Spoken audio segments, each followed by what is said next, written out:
Oh, ich habe hier Tomatensauce. Soll ich das irgendwie... Soll ich schnell die Socken wechseln? Oder... So. Okay,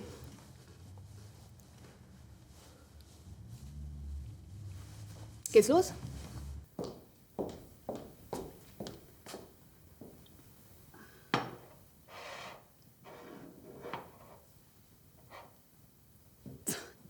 Entschuldigung, ich bin ein bisschen spät dran.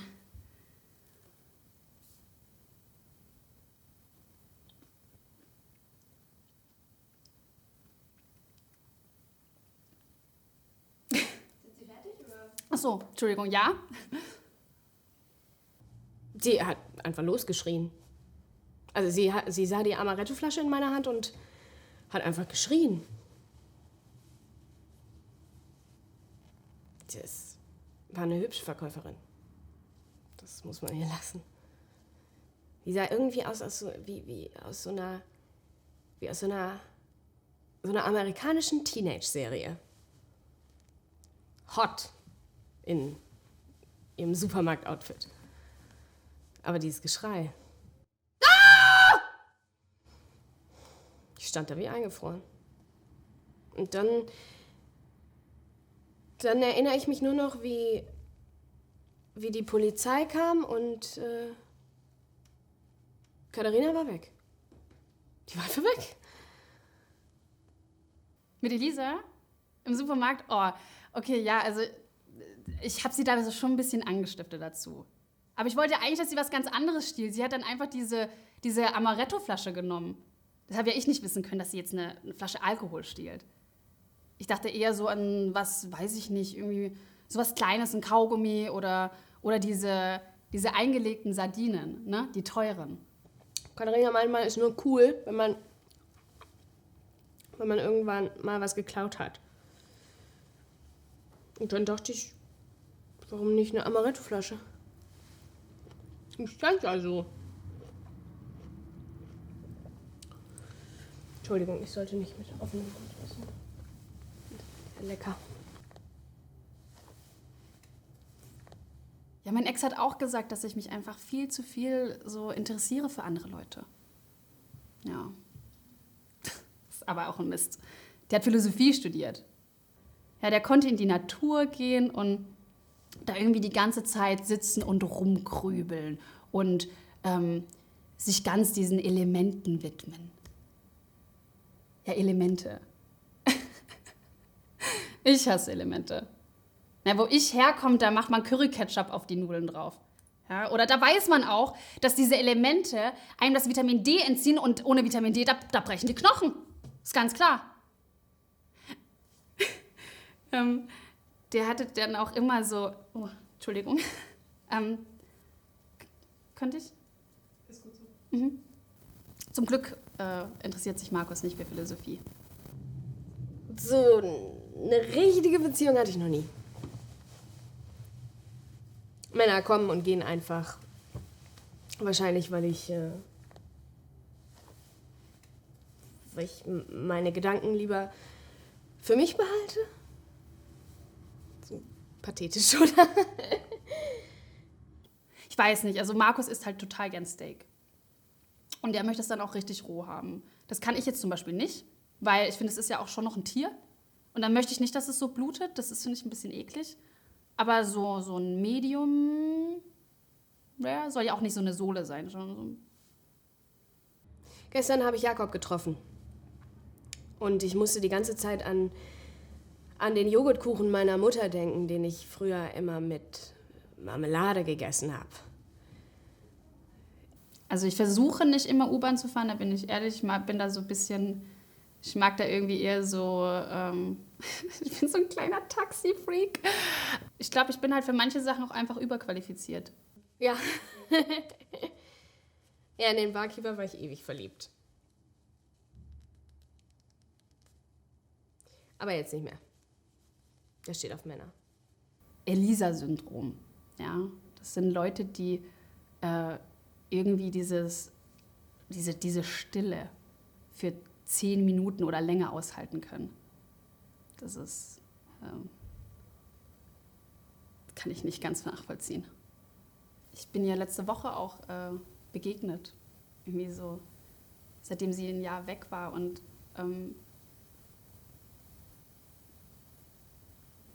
sie hat mir irgendwie gar nicht Bescheid gesagt, dass sie wieder zurück ist. Aber naja, wir treffen uns ja auch jetzt am Donnerstag, also.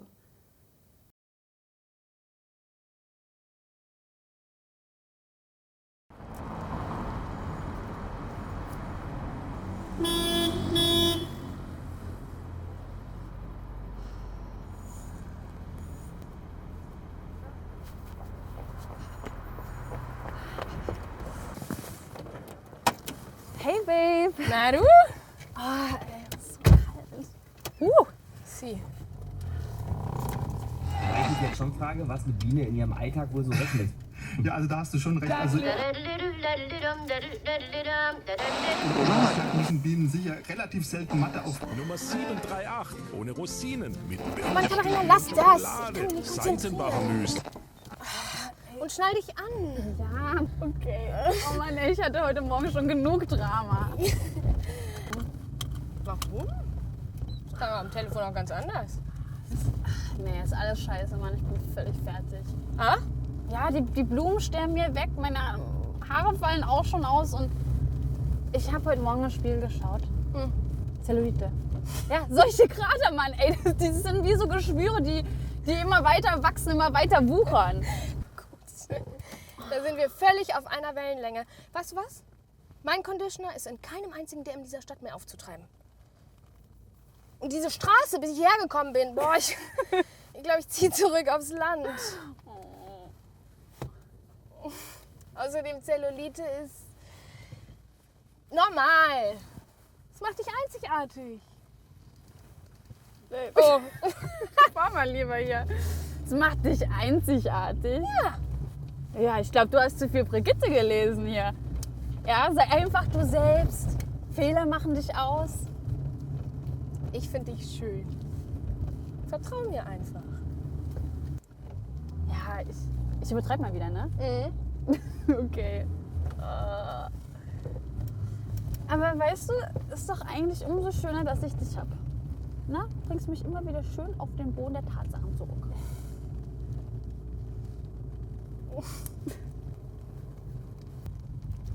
Ich habe übrigens was für uns. Hm. Schau mal im Handschuhfach.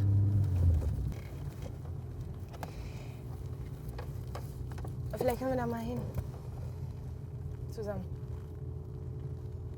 Venedig? Ist es endlich soweit? Ja. Oh Mann, Elli! Venedig, Mann!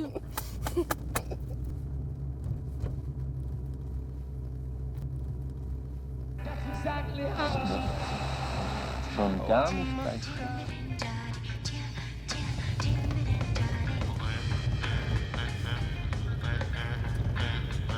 Licht hier?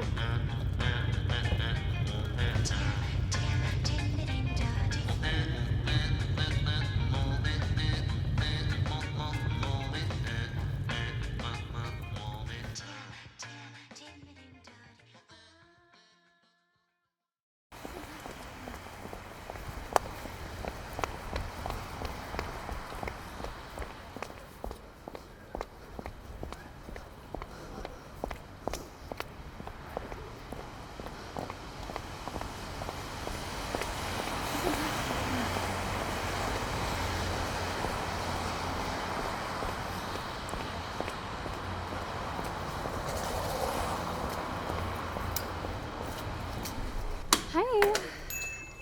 Ich hätte gerne einmal so einen. Den hier. 1 Euro dann bitte. Moment. Bitteschön. Schön. Und eine Zunge. Danke.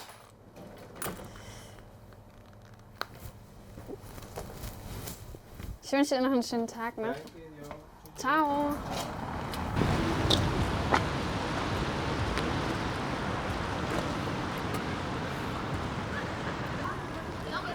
Elli? Elli! Hey, Elli, Mensch! Oh, hi. Bist du schon wieder zurück? Hi. Wolltest du nicht noch unterwegs sein? Wie war's denn? Ja. Anstrengend.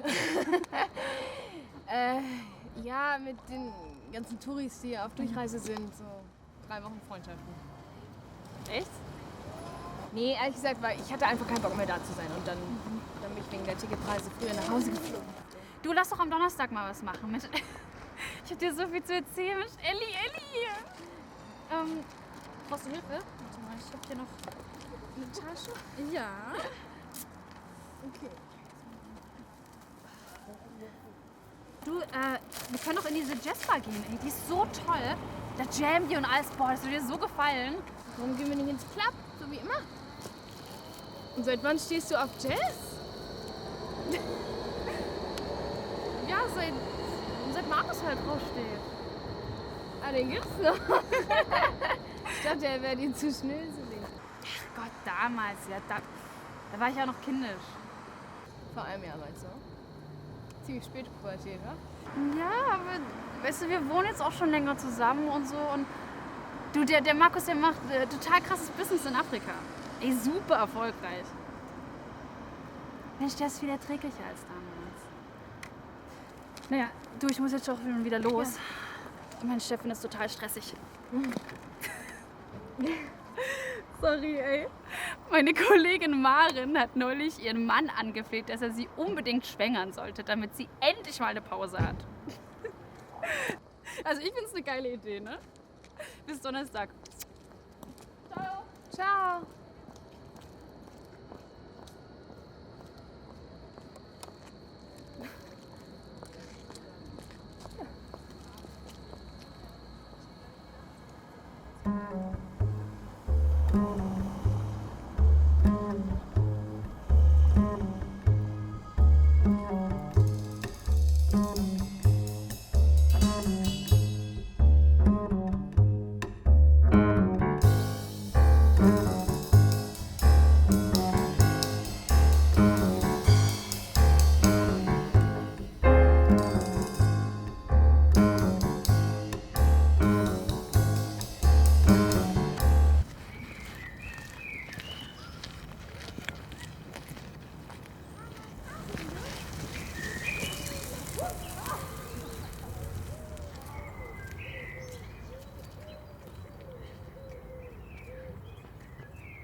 Die Altbauwohnung ist urschön, Kathi. Sie hat alle möglichen Bombardements auf die Stadt überlebt. Da wird sie dich auch noch überleben.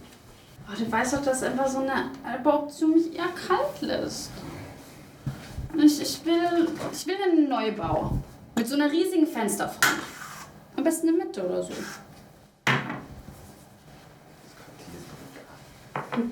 Und bevor ich es vergesse, ich möchte so einen Fahrstuhl, der direkt in die Wohnung führt. Wie bei Elisas Eltern. Mhm. Das eine Wochenende dort, da habe ich so in so lauter Badesachen fotografiert. Na, mit so einem Badeanzug, Bademantel, Badekappe. Ich zeig dir mal die Bilder. Ja, mach das mal. Jetzt hör mal. Also die Altbauwohnung ist wirklich eine ernsthafte Option für mich. Ich verkaufe gerade 30% meiner Aktien für das Ding. Ja, das sind die Aktien von den Firmen, die den Klimawandel verursachen. Ach, du hast doch gar keine Ahnung. Außerdem, die Wohnung hat genauso, das Haus hat auch einen Aufzug.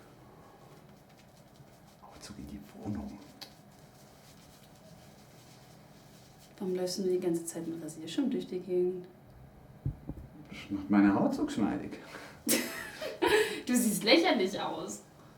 Dankeschön. Muss dir ja auch nicht gefallen. In den nächsten 2 Wochen. Ich habe überlegt, ich fahre nochmal nach Wien. Ich glaube, ich muss ein bisschen Zeit mit meiner Mama verbringen. Oh, Wien. Nein, du kannst jetzt nicht nach Wien fahren. Wir haben hier Sachen zu erledigen. Das geht sich schon aus. Nee, jedes Mal, wenn du von deiner Mutter zurückkommst, kommst du mit so einer negativen Einstellung zurück. Ja, du willst keine Wohnung mehr kaufen, du willst keine Beförderung mehr. Und du hast dann diese komische Sparfuchsmentalität von dieser Nachkriegszeitgeneration. Du hast unser Leben. Und vielleicht auch uns.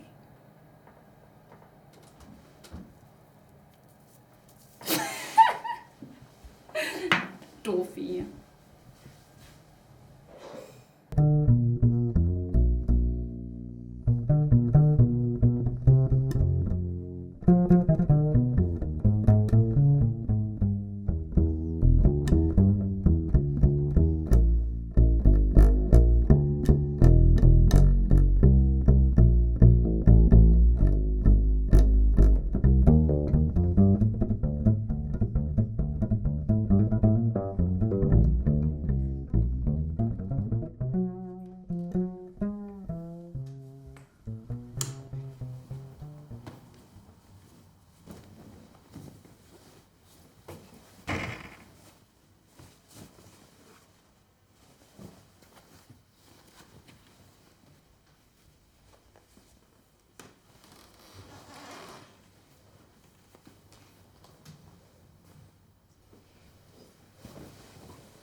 Hi. Nee, heute kann ich nicht. Ich treffe nachher noch eine Freundin. Ja, okay. Ciao.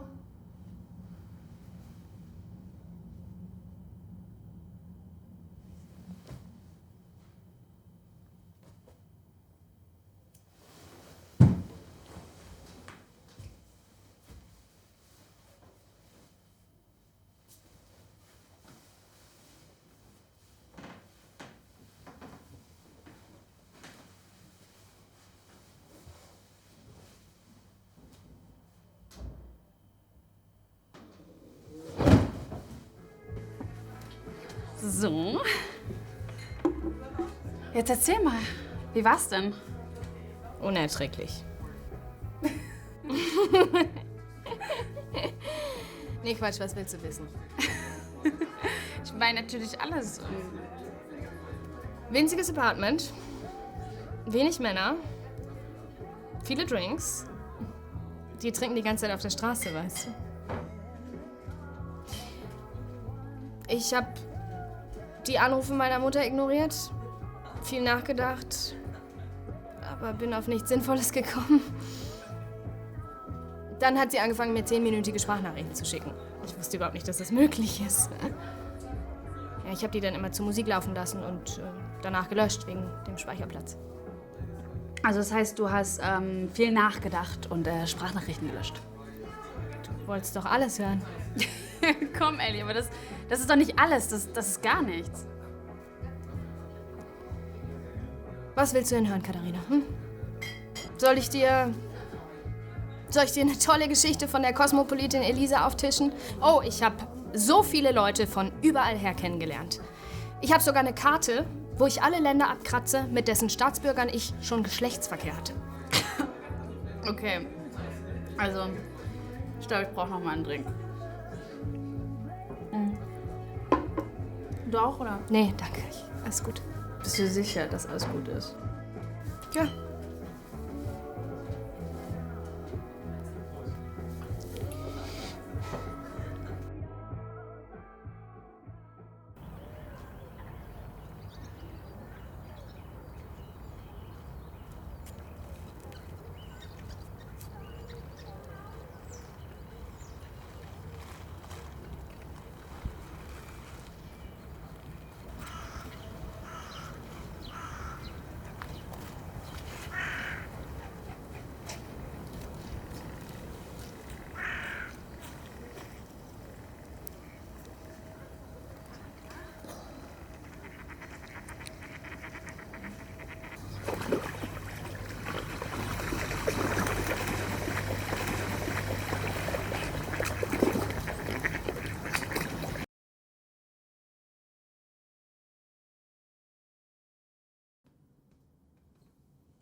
Sexy girl, sexy girl,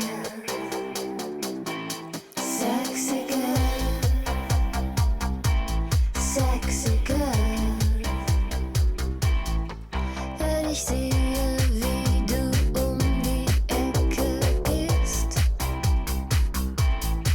wie du swingst und dich nach mir nochmal locker umdrehst. Und dein Rockschock, der ist doch indiskret. Mach die Augen zu, sonst ist alles zu spät. Hier ist die Wirklichkeit. Dein Rock ist ein mega kurzes Minikleid. Sexy girl.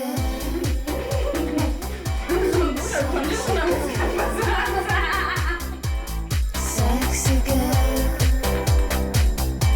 Sexy girl.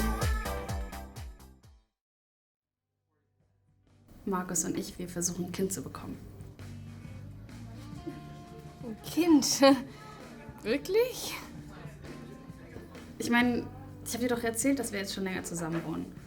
Und ich finde, wir führen eigentlich eine ganz stabile Beziehung.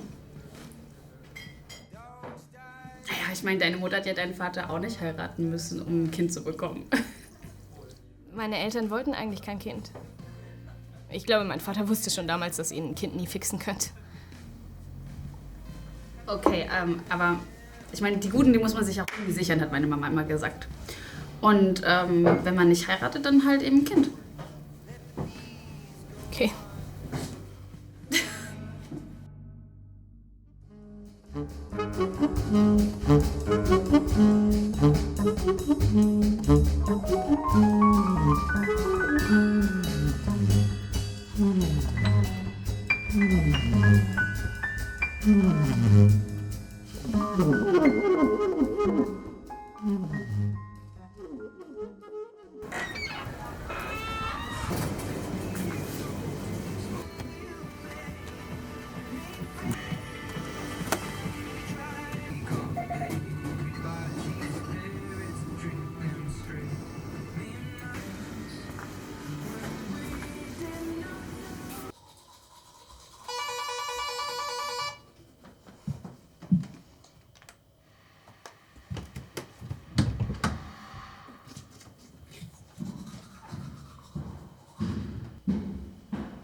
Hi.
Sag mir, wo die Blumen sind.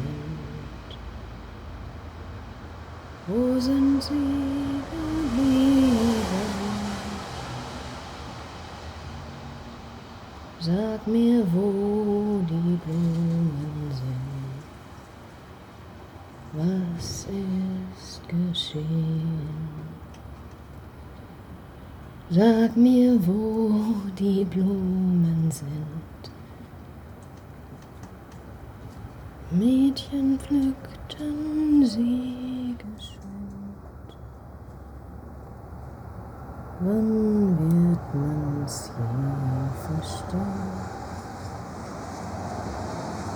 Wann wird man's je verstehen?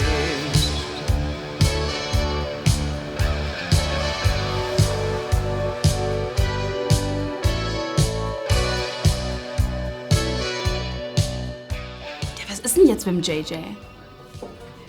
JJ. Ja, Jakob, dein Typ. Seit wann hast du einen Spitznamen für den?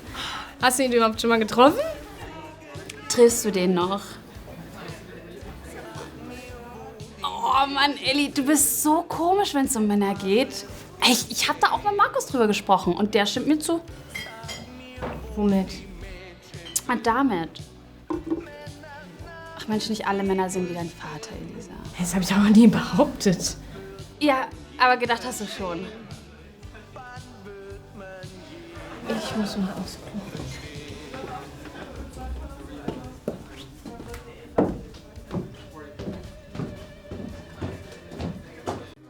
Ja, hat sich voll viel verändert hier im Club. Ich war schon eine Ewigkeit nicht mehr hier. Echt? Ja. Also, so wie es jetzt ist, eigentlich seit 2 Jahren. Nee, niemals. Niemals. Doch, doch. Hey, seit wann arbeitest denn du hier? Jetzt seit einem halben Jahr. Ich war gerade in Australien, schön surfen. Ne? Richtig schön die Sonne auf meinen Nacken brennen lassen. Jetzt bin ich wieder seit 2 Wochen wieder in Berlin. Und ja, macht einfach Spaß. Ne?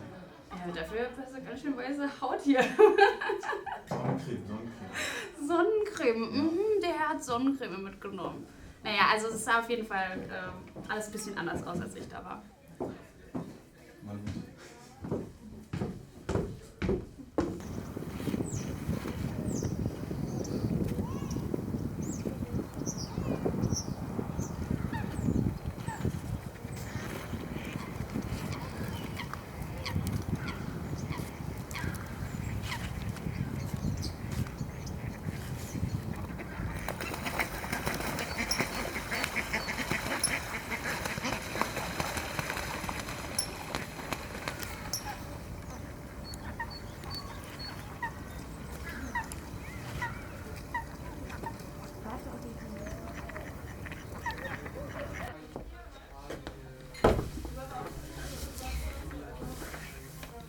Vielleicht ziehe ich bald nach Singapur. Ich habe da ein Jobangebot bekommen als Beraterin. Beratung? Und wen willst du beraten? Ich helfe Firmen, ihre Digital Culture zu entwickeln. Ja, weil in Singapur, du bist doch erst jetzt gerade wieder zurückgekommen. Ja, ich habe einfach das Gefühl, ich muss hier weg. Ich brauche mal Luft zum Atmen. Ja, also ich meine, Singapur ist jetzt auch nicht der erste Ort, der mir einfällt zum Atmen. Wenigstens wäre Bali um die Ecke. Ich meine, du kennst mich ja. Ich hasse es ja, wenn ich ein bisschen länger von zu Hause weg bin. Und dann noch auf einem anderen Kontinent. Ich will ja eine Psychose bekommen, wenn ich irgendwo hinziehen müsste, wo die nicht meine Sprache sprechen. Eine Psychose habe ich eh schon. Der war gut. Du rauchst immer noch? Mhm.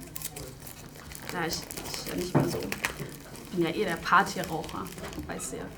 Kann ich mal dein Feuer haben? Klar.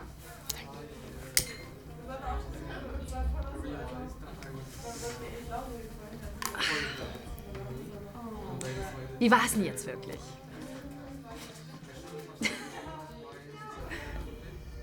Es wird nicht wirklich besser. Vor allem, wenn die Leute, die man kennenlernt, so viel von einem erwarten. Heute Abend tanzen, morgen brunchen, übermorgen Movie Night.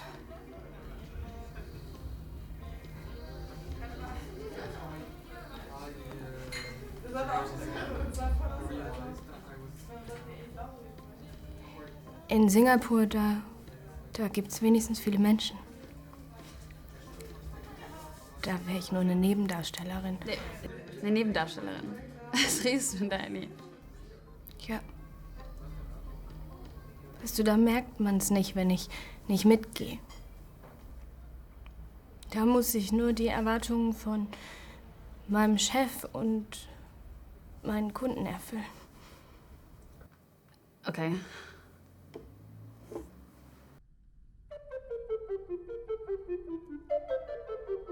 Ich leg mich in eine Sardinendose. Sardinen legen sich nieder auf ein Bett aus Olivenöl und Zitronensaft. Wir wurden in einem Kühlschrank vergessen. Der Strom fiel aus, Ameisen kamen rein. Sie eroberten den Kühlschrank. Sie aßen die Sardinen und ließen mich übrig. Ich wache auf, creme mit billigen Kosmetikprodukten mein filigranes Gesicht ein, wegen meiner Eltern und dem Arbeitsmarkt. Ich trage meine Schuhe und laufe nackt durch die Wohnung. Ich gehe in die Küche und öffne den Kühlschrank. Der Fernseher läuft. Ich starre den Sprecher an. Er starrt zurück. Hübsch. Wir flirten, während ich für eine höhere Lebenswahrscheinlichkeit Nüsse in mein Müsli streue. Der Sprecher verlässt das Set. Ich bleibe allein zurück. Ich öffne das Fenster. Die Stadt. Ich schließe das Fenster. Ich träume von dem betrunkenen Gondolier, der ich in einem früheren Leben war. Von einem internationalen Bankkonto. Gondolier. Wirtschaftsberater. Venedig. Singapur. Venedig. Singapur.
bevor ich es vergesse.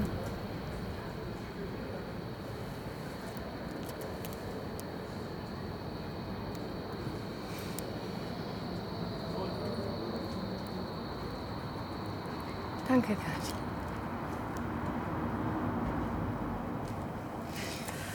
Bis bald. War schön mit dir.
Vergiss mich, wenn du kannst. Ich weiß, es wird nicht gehen, denn in der letzten Nacht ist zu viel mit uns geschehen. Ich lieb den Glanz der Nacht, die Nacht, die wie durchwacht. Dein Arm legt sich um mich, unsere Blicke trafen sich.